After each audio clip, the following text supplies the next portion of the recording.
Right, you're doing everything you've been told to do. You've got your sad little Tupperware of steamed broccoli. You're now air frying your chicken. You've started to freak out that rough sleeper. You jog past every morning and you're practically drowning in enough spinach smoothies to make Popeye blush. You're being a very good, healthy person. I can see your thigh gap from here. But what if I told you that noble effort was only a tiny part of the whole picture? What if the biggest clue to how long you would live, how healthy you will be, and how well you would feel has less to do with your pure gym membership and more to do with your postcode? In England, the gap in healthy life expectancy, the number of years you can expect to live in good health, can be as much as 18 years between the richest and poorest areas.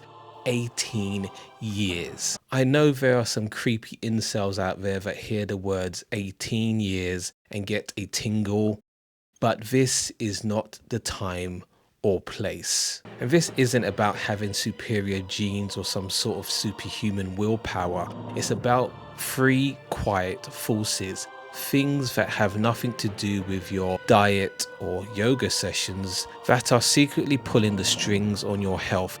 Public health experts call them the social determinants of health. Marxists might call them material conditions, and they probably have more say over your well-being than anything else. There are 5 core social determinants of health, but today I will focus on 3 of them. So for the next few minutes, let's put down the skipping rope and talk about what's really going on. We'll look at the 3 of the biggest culprits: your home, your bank balance, and your education. What you find out might just change how you think about health for good.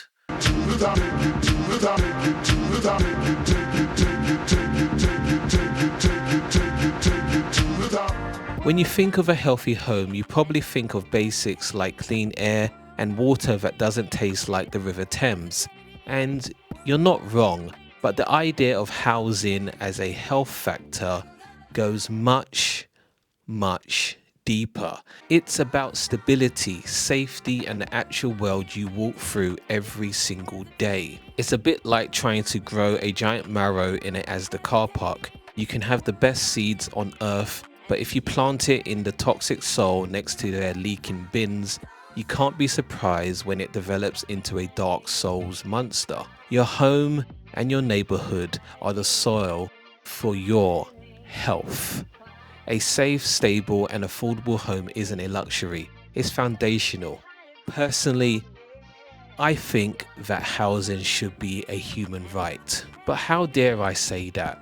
Who do I think I am? Jesus Christ? Poor quality housing literally exposes you to danger. We're talking about a grim cocktail of asbestos, mold, pests, and air pollution, all of which are directly linked to higher rates of asthma, respiratory problems, and even heart conditions. And this isn't just hand waving.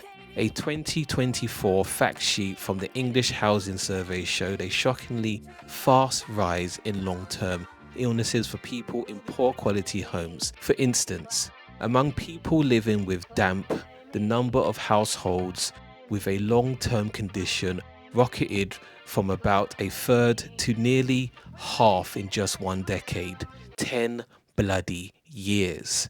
But it's not just about dodging mold spores like a tense passage in the Last of Us game. The other, equally potent part of this is stability. The constant threat of being evicted, having to move all the time, or facing homelessness is a source of profound chronic stress.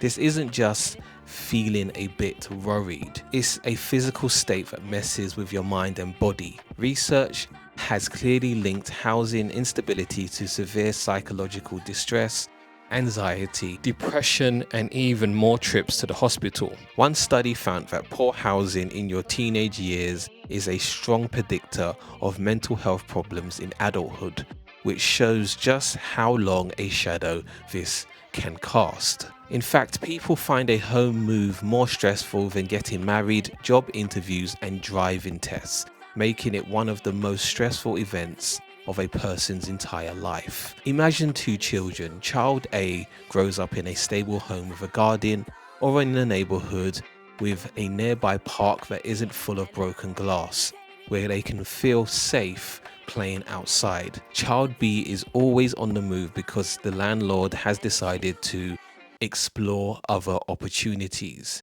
In other words, whack the rent up. In those cases, I can't think of a better reason to resurrect Chairman Mao. Anyway, their home is in an area with high crime and their parents are constantly on tenterhooks about money. That second child is living under a permanent cloud of stress that can disrupt their development, pave the way for future health issues. The simple security of a front door you know will still be yours next year. That's better than a lifetime supply of protein powder. And of course, having that lovely, stable home brings us neatly to our second silent factor, your income. While it seems bloody obvious that money affects health, the connection is more complicated than just being able to afford the best vitamins from Holland and Barrett. Income isn't just about wealth, it's about access. It's the keys that unlock all other things we're told we need for a healthy life. Financial stability buys you nutritious food, safe places to live, good schools, and yes, decent healthcare in a time where the NHS is being crippled. When that stability vanishes, even you would start to see the benefits of signing up to Squid Games. For millions, it's the daily choice between paying to keep the heating on or paying for food. It's choosing between fresh fruit and veg or cheaper processed food that will at least last until payday. This isn't about people making poor choices, it's about having all choice to begin with. Low income and poverty are the main reasons people face what eggheads call health-related social needs, like not having enough food, which, surprise, surprise, leads to worse health. On top of that, financial strain is an incredibly powerful source of chronic stress. Yes, that term again. It's not just a mental load, it physically batters you. The constant worry about utility bills, debt, and job security, commonly known as the cost of living crisis, can send your cholesterol levels soaring, raise your blood pressure, and fuel inflammation. Over time, this chronic stress is a known risk for serious illnesses like hypertension, heart disease, and diabetes. Study after study has shown a brutal link between income and life expectancy. People with less money are more likely to get chronic diseases and live shorter lives. Consider two workers. Let's call them Dave and other Dave. Both get a real nasty cough, lots of blood and mucus. Dave has a decent job with paid sick leave. He can take a day off, pop to the GP and get prescription filled without a second thought. Other Dave is on an hourly contract for Uber Eats. For him, a day off means a day's wages are gone. Wages he desperately needs. Other Dave is not seeing the doctor, and the prescription is another cost to worry about. So he soldiers on, hoping the cough will just go away. A minor, treatable problem can easily spiral into a major one, simply because of the inconvenient need to not starve to death. This is how income quietly steers our health, by opening or closing doors to everything we need to stay well. Right, if this is all making terribly depressing amount of sense, and you would like to be further enlightened, do the clever thing. Hit that subscribe button. I will serve this kind of cheerful stuff every so often. So we've got the foundations and the fuel, but what about the instruction manual, the bit that helps you put it all together? Well, that brings us to our final and arguably most crucial factor, your education. Educational attainment is one of the most reliable predictors of health and longevity.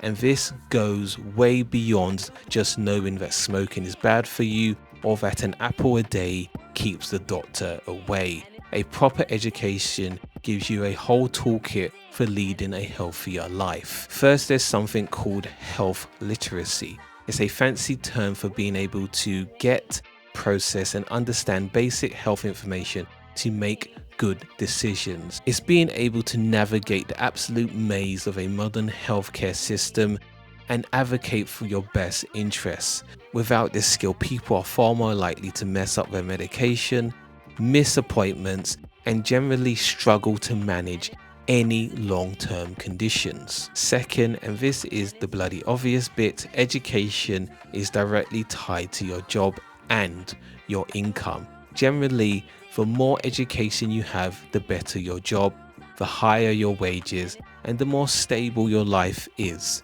which, as we've just established, is the cornerstone of good health. And now I am simultaneously questioning my life and the previous point. I have so much education, and here I am making videos on YouTube.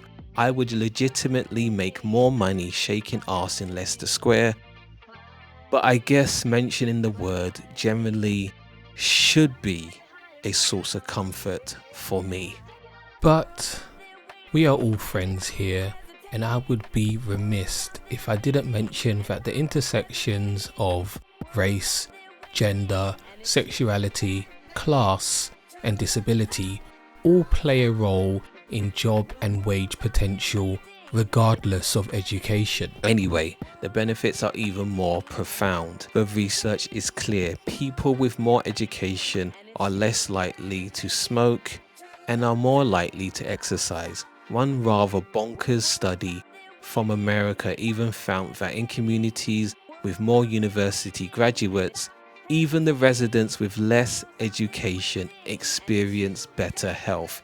This was highlighted in the Harvard Gazette, and it suggests good habits are contagious, a sort of reverse COVID. Every 10% increase in a community's share of university graduates was linked to a 13% drop in smoking and a significant drop in mortality. And I need to do more digging, but I think this could have happened in communities where there was more cohesion and not just a push for rugged individualism.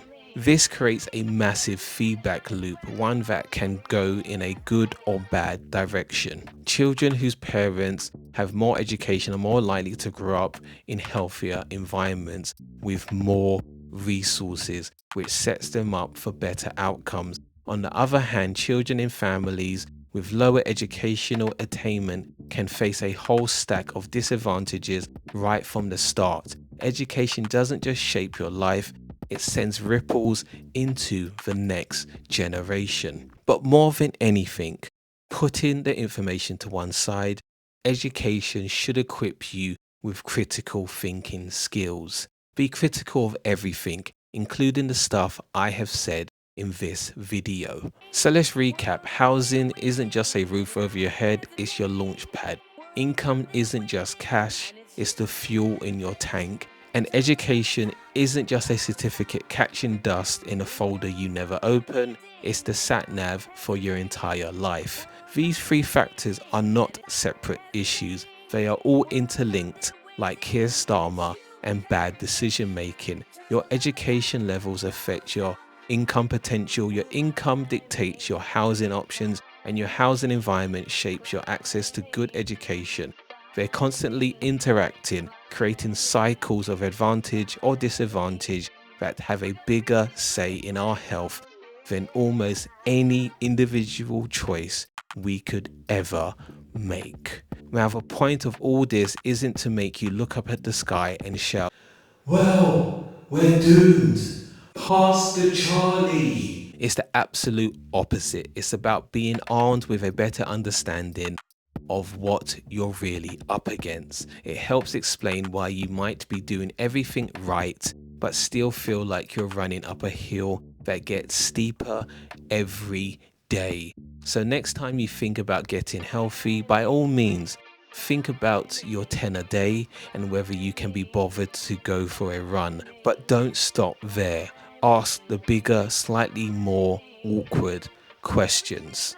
What's the one thing in your environment you now realize is impacting your health? I'm genuinely curious to know your thoughts on this. Which of these factors surprise you the most, or if you've seen this playing out in your own life? Anyway, like, comment, subscribe, and I will see you in the next one.